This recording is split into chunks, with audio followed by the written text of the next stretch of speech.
Today, guys, I'm going to talk about the so-called paradox of love and desire. This is a very interesting paradox because it is present in every kind of romantic relationship, and it is important to understand this dynamic in order to prevent some problems or some kind of issues that you may face in your relationship.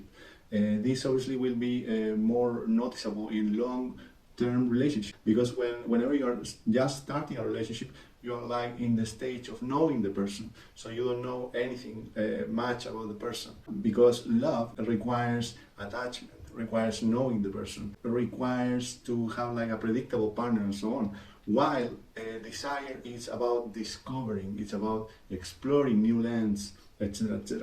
While love and desire are some components, factors that are really necessary and requirements for a healthy relationship, they are most of the time contradictory, for the reasons I already gave you before. Love typically is associated with feelings of affection and deep connection, how you know the person, a sense of attachment to the person. Love is often characterized by feelings of security, comfort, and stability. You are attached to your pets, for example, because you know them very well. You can predict how they will react, And this happens the same with your romantic partner, because when you know the person very well, you know how they are going to react, you know what they are thinking.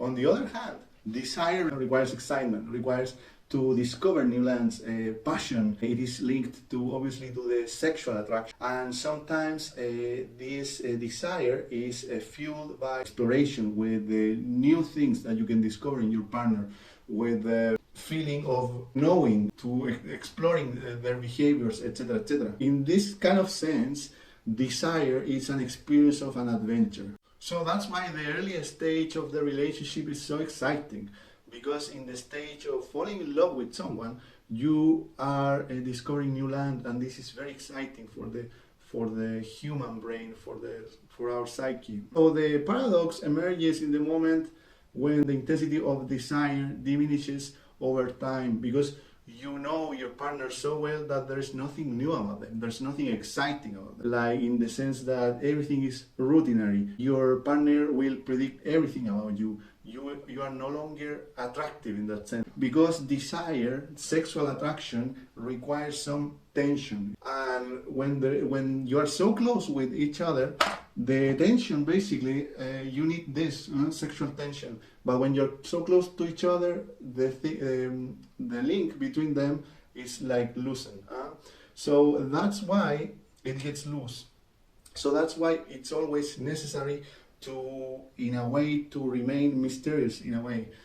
You can't be an open book for your partner. Your partner is not your therapist, and this is very important for men, for example, because men in general think that their girlfriend or their wife, etc., it's a therapist. Women are not wired to handle that, and women are not attracted to that kind of weakness. That's why this is so important as a man to be your own pillar, okay? Otherwise, maybe in general, women say that they would love to have like a partner who is totally open and stuff, but over time, that will kill attraction sooner or later. I am not telling you to be a complete mysterious man and totally closed. No, this is not about that. It's about finding the right equilibrium. So when you know your partner so well, passion maybe could diminish over time, and in that way the desire, it won't be that strong. That's why it is so common nowadays, sadly, to see some marriages that are totally sexless, for example, for this reason, and that's why they get lovers and stuff, because the lover in a way is exciting, because they don't know each other so well, so the tension is always there, the sexual tension. Regarding desire and things like that, it is very important, if you want to have like a fulfilling kind of relationship, to find ways to remain mysterious in a way, to feed this dynamic of sexual desire, sexual tension. It is very important. And how can you do that? Well, there are several ways. The first thing I would say for men, for example, not to share too much. I'm not saying like being a complete silent or some psycho who doesn't say anything. But if you pay attention, for instance, sadly and paradoxically, marriages that have been for a longer time are sadly relationships where the man is very cold, you know, and it's not warm at all. So this is the sad part of this paradox, which tends to be at the end like a tragedy by itself.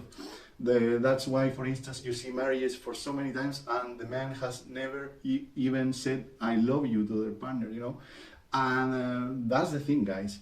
My recommendation from a practical point of view is to find ways to fit this dynamic of sexual tension.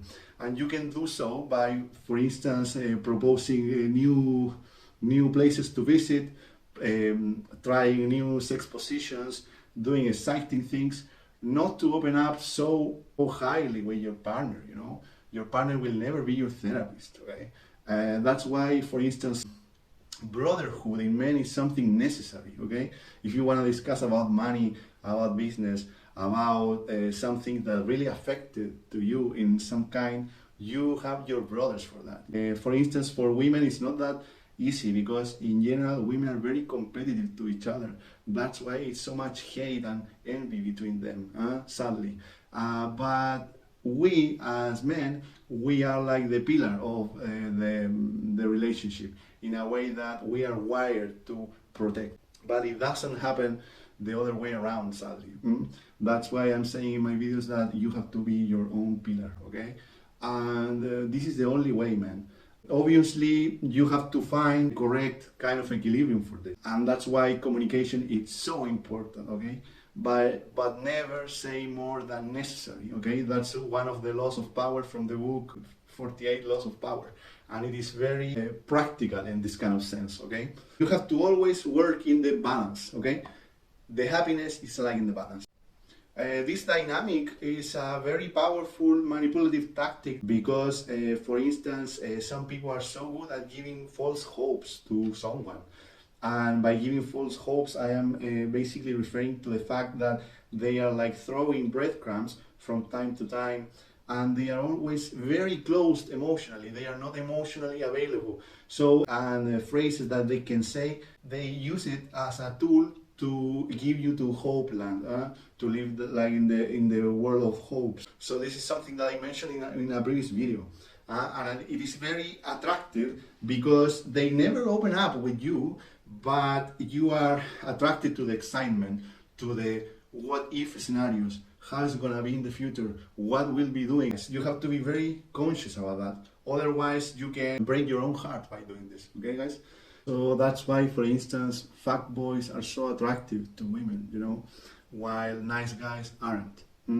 Because the fuckboys is exciting, is unpredictable. You never know what they're gonna do next. They are mysterious. So they are constantly keeping this distance, and the tension is there. And while the nice guy, the guy who gets friend-zoned and stuff, it's not attractive at all because it's very close in terms of emotion, but there is no sexual tension. Women in general say that they like nice guys and stuff. Yeah, they like them in a way that they can count on them, they make fun for them, you know, they validate their egos and stuff, but they are not having sex with them, you know. So that's the thing, guys. Obviously, when you have like a partner, a relationship, you are having intimacy with your partner and stuff, but this dynamic is still there, okay? It's still there. So if you're like overly nice all the time, over time, your woman will get bored. So that's why it is important to keep this tension. If you want to have like a fulfilling relationship, this is key.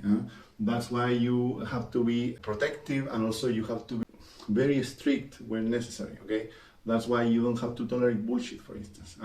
We humans, we tend not to appreciate what is given in abundance. So that's why if we are like overly attentive to our girlfriend, if we are like giving away gifts every day, sooner or later they are not gonna appreciate that. Also obvious for the side of women, but obviously women are more intelligent in this term, and that's why they are not giving away so many gifts or saying I love you every time. We take for granted in general people when they are like overly nice all the time. They are predictable. This guy, this woman again, they're validating me for no reason. He must be like worthless. And this is the point, guys, okay? I hope it's clear. So this is the video for now. find the correct balance. Don't be an open book. And this is particularly true for men. Okay, guys, so see you next time. Thanks for watching.